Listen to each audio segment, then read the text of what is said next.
Hey, this is Angel here with the Natural Lifestyle Show. I hope you guys are doing great. I hope you've had a great Thanksgiving and everything. If you are on our Facebook group, Living the Natural Life, I mentioned that I am rereading the book, The Hippocrates Diet by Ann Wigmore.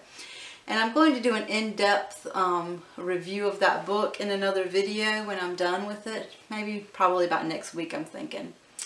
But it's really got me thinking, really got my wheels turning in my mind. For a long time, I was like, you know, I'm always for myself, for a vegan diet. For the most part, I haven't had honey in a while, so I can say it's been a vegan diet for a while. But basically my criteria, you know, hardcore is non-GMO food and real food. And I generally, you know, that's my big criteria. But I had been kind of up in the air, like what's better, low-fat cooked food or high-fat raw food, and you know, just all these questions that you see out and about, you know, if you follow these kinds of trains of thought and threads about what's the best kind of way to eat. And so I decided to reread the Hippocrates Diet because a lot of people who are for a low-fat diet, they just automatically dismiss, I think, like the living food type of diet. Yeah, because it's considered a higher fat diet. Even though I did read in her book, she says it's a low-fat diet. Now I don't know what percentage she's basing it on, and I will try to get the hard facts about that and, you know, present that with my review. But, you know, basically it is a higher fat diet than just like basically a all mostly fruit diet or a low fat cooked diet. But the living food diet of Ann Wigmore's focuses on an overload of nutrition. And so, well, I was thinking, you know, what makes me feel better? And I think that if you just listen to your body, or if I just listen to my body in that regard, I already have my answer. Because I always feel better when I eat raw food. My digestion's a lot better.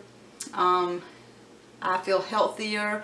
My skin has more of a glow and everything. And we'll get into the specifics of why that is when I tell you about this book in the review. There's a lot of other books I'm going to be rereading too. And, you know, I'm sure she's not like the only one to have these ideas and things, but I mean, it's really a lot involved into it. So for now, I'm going to go back to eating mostly raw because that's just what makes sense to me. It's what makes me feel good. And I've noticed that, you know, people warn against eating high fat, and I agree that I do not think high fat is probably optimal for the body. But I've noticed that, you know, I can, just like if I eat too much salt, if I eat too much fat, I naturally go away from it. So I don't really think that it's possible to overdo it unless I will just ignore what my body's saying, you know, and I'm not intending to do that. But I wanted to give this a try a little bit. And you know, as far as I've heard people say, you know, don't prescribe to any dogma, and I can agree with that.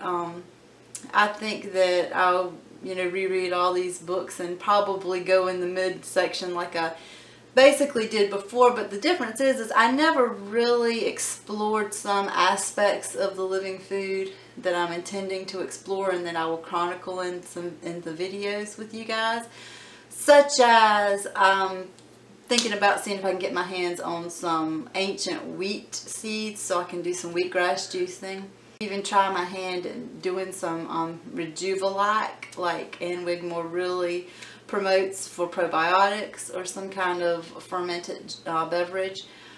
Also, I'm going to be making some nut cheese and things like that. It's been a long time since I made nut milk. I used to, when I first started eating raw and healthy, or I would make nut milks and things like that. And you know, it's just some things that I had gotten away from, or things that I was like, oh no, I don't want to do that because it's too high fat. You know, I just kind of want to broaden my horizons a little bit in the near future and focus more on nutrition and health and what I know feels good for me. Yeah, and eating more raw could be more costly, and me and Billy discussed that. You know, if it came down to it, as long as it's non-GMO, you know, we might have to sometimes get some conventional things that we would normally get organic, as long as, like I said, it's non-GMO. But we're not there, thankfully. We're blessed in that we, you know, can eat, you know, we're not wanting.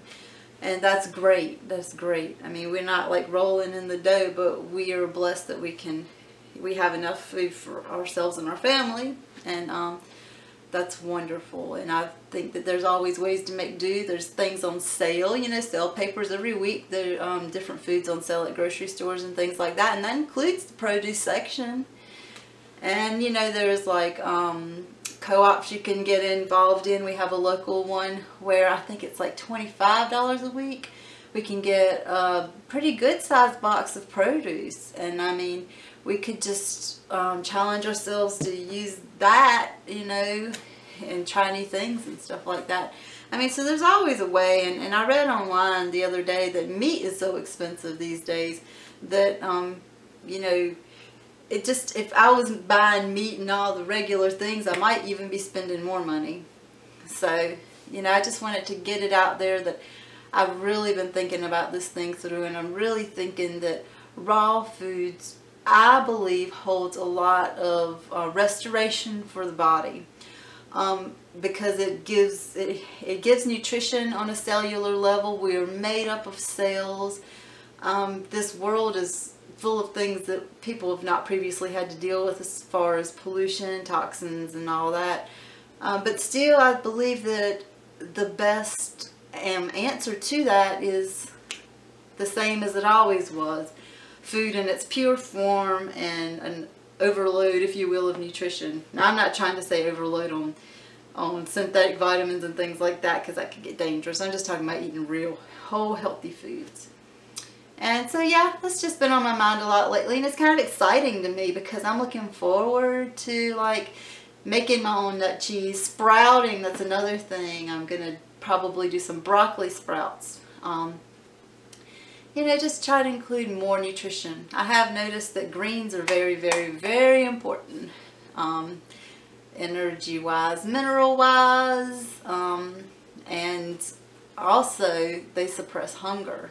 They're good hunger suppression. So yeah, that's what I'm going to be up to with my videos. Other things too, like household things and interviews. We are going to get those interviews started. I have so many plans for interviews. I have so many people I love to follow their channels, and I'm really looking forward to talking to them. And Billy and I and Eliana will do another chit chat soon, because as usual, we have a lot going on in our lives. And also, I'm getting back to my spiritual roots. I am a Christian, and if I don't portray that, I'm extremely sorry. It is who I am. I'm definitely a follower of Jesus. And I hope to let His love shine through me. I know that I probably don't do a wonderful job of it, but I try my best, and I pray to be a vessel for Him. And you know, I had talked about my mom passed away about 2 years ago, and I feel like I'm finally getting back to having more joy in the Lord and things like that. And I always trusted Him. I always did, but I feel like I'm getting back where I need to be. I'll just put it that way. And it feels really, really good. And I'm glad to say that as well.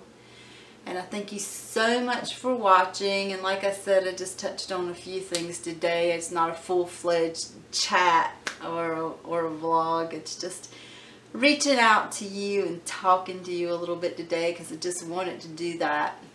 And I am planning on, in just a few minutes, making a video of a raw pecan pie recipe, and also something that people use for skin lesions even skin cancer. Now, I'm not telling you to do it or anything. I'm just telling you about research that I have done. And some people say that this works for skin lesions, and I have 2 or 3 that I'm going to put this concoction on and chronicle it and let you know what happens with me with it. If this particular thing doesn't work, I have another thing that I'm going to try. But I will see you soon, and I thank you so much for watching, and I love making these videos, and I love you guys, and I just thank you for watching. And yeah, have a great day. I hope you had a wonderful Thanksgiving. I think I already said that. God bless you. Bye-bye.